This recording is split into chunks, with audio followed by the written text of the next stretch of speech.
தந்தை மகன் தூயாவின் பெயராலே ஆமீன்.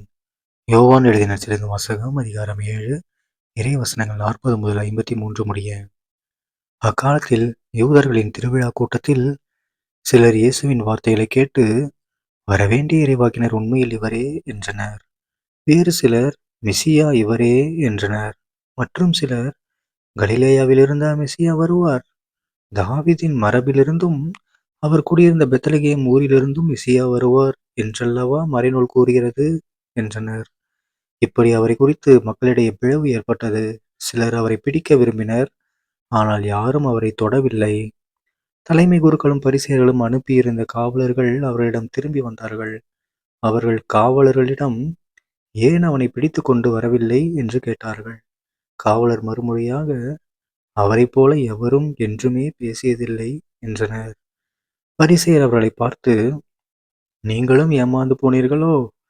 தலைவர்களிலாவது பரிசேயர்களிலாவது அவனை நம்புவோர் யாராவது உண்டா? இம்மக்கள் கூட்டத்துக்கு திருச்சட்டம் தெரியாது, இவர்கள் சபிக்கப்பட்டவர்கள் என்றனர்.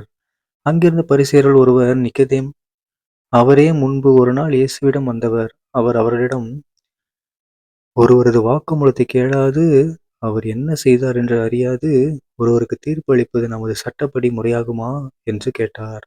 அவர்கள் மறுமொழியாக, நீரும் கலிலேயரா? என்ன, மறைநூலை துருவி ஆராய்ந்து பாரும், அப்போது கலிலேயாவிலிருந்து இறைவாக்கினர் யாரும் தோன்றுவதில்லை என்பதை அறிந்து கொள்வீர் என்றார்கள். அவர்கள் ஒவ்வொருவரும் அவரவர் வீட்டுக்கு சென்றார்கள். ஆண்டவரின் அருள்வாக்கு. கிறிஸ்துவே உமக்கு புகழ். அன்பார்ந்த சகோதர சகோதரிகளே, இன்று தவக்காலம் 4ஆம் வாரம் மார்ச் 21ஆம் தேதி 2026ஆம் வருடம் சனிக்கிழமை. இன்றைய நட்சத்திர நம்ம இயேசு கிறிஸ்து ஆண்டவரை மக்கள் ஏற்றுக்கொள்ள குழப்பம் அடைகிறாங்க, தயங்குறாங்க. ஓகேவா? இவரை போய் ஏசப்பாவாக இருக்கு, இவர் போய் நம்ம கடவுள் மனிதனாக பிறக்க முடியுமா, இவரா அவரு அப்படின்னு சொல்லி என்ன பண்ணுறாங்க, தயங்குறாங்க. நம்ம வாழ்க்கையில் நம்ம பல டைமு கன்ஃபியூஸ் ஆயிருமோ. ஏன்னா மற்றவர்கள் சொல்வதை கேட்டு, மற்ற மதத்தினர் பிரிவினை சகோதரர்கள் சொல்கிறத கேட்டு நம்ம என்ன பண்ணுறோம், கன்ஃபியூஸ் ஆயிடுறோம்.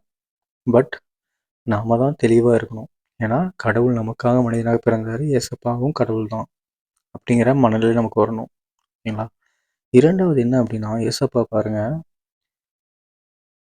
பிடிக்க வந்த காவலர்கள் என்ன சொல்கிறாங்க, இந்த மாதிரி நாங்கள் இது வரைக்கும் யாரும் பேசி கேட்டதே இல்லையே அப்படின்றாங்க. ஸோ நம்ம வாழ்க்கையிலும் பல கஷ்டங்கள் குழப்பங்கள் இருக்கும். அப்போ மற்றவங்க பேசுறதை விட ஏசப்பா பேசினா தான் நமக்கு எப்படி இருக்கும், தெளிவு கிடைக்கும். ஸோ நம்ம ஏசப்பா பேசுவதை உற்று கேட்போம், அவர் காட்டிய வழியில் நடப்போம்.